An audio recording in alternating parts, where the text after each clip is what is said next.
For 16 years, former ESPN reporter Sage had her dream job covering the biggest events in sports until sparking a firestorm over remarks criticizing the company's vaccine mandate. Steele says she faced retaliation for those remarks and is now speaking out after settling her lawsuit 2 years later. Listen.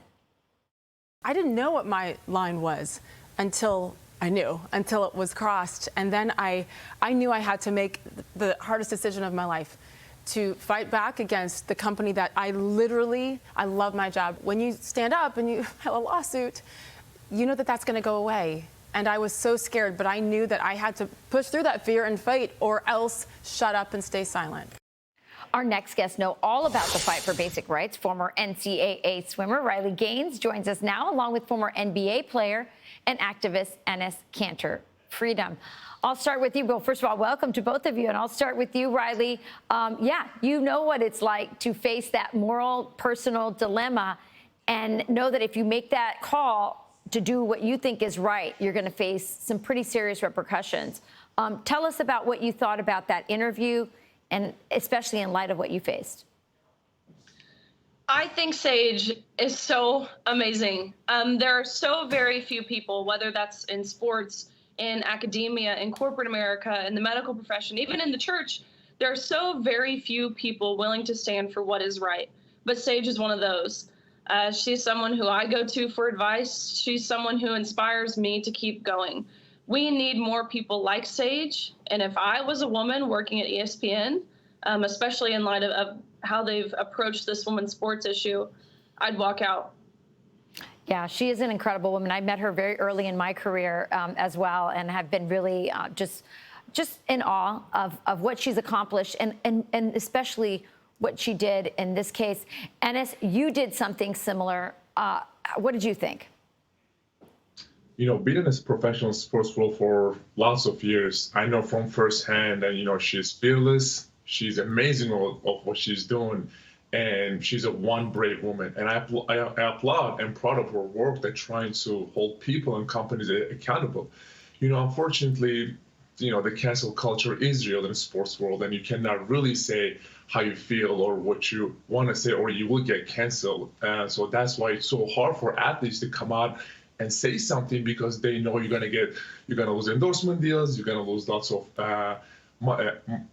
money and stuff. So I just want to say, you know, like, I applaud her work, and I think what she's doing is amazing, because she's becoming a role model for many reporters and many athletes out there who wants to come out and say something.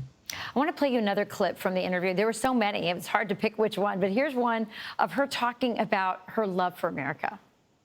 For you, one thing is true: stand up for your beliefs, number two, and you also love your country.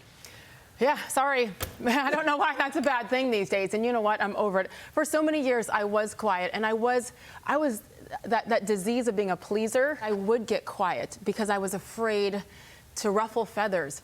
And then I was being a hypocrite to my own kids who were watching closely. So it was time. I have a very strong faith, one that I also kept private for a long time. And no more of that. I would not be standing right now, sitting literally, I guess, without God and my faith in him and my family. Riley, boy, those words have to resonate with you. You've been such a role model to so many people, standing up for women and women's rights in sports. What did you think? Her faith, her family, is that what got you through too?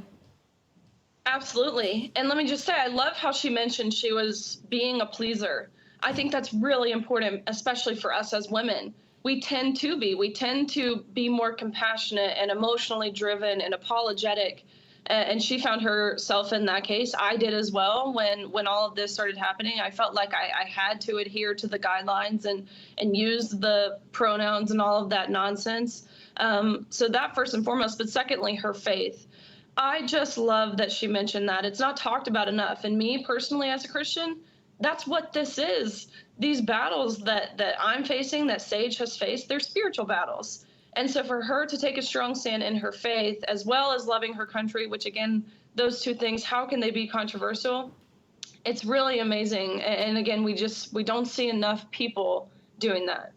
Well, both of you are heroes to me, and you've kicked down doors through using your voice and your courage for so many other people who are looking up to you and are just so sick and tired of being silent and having to just follow the narrative that, you know, somebody says they have to believe or do.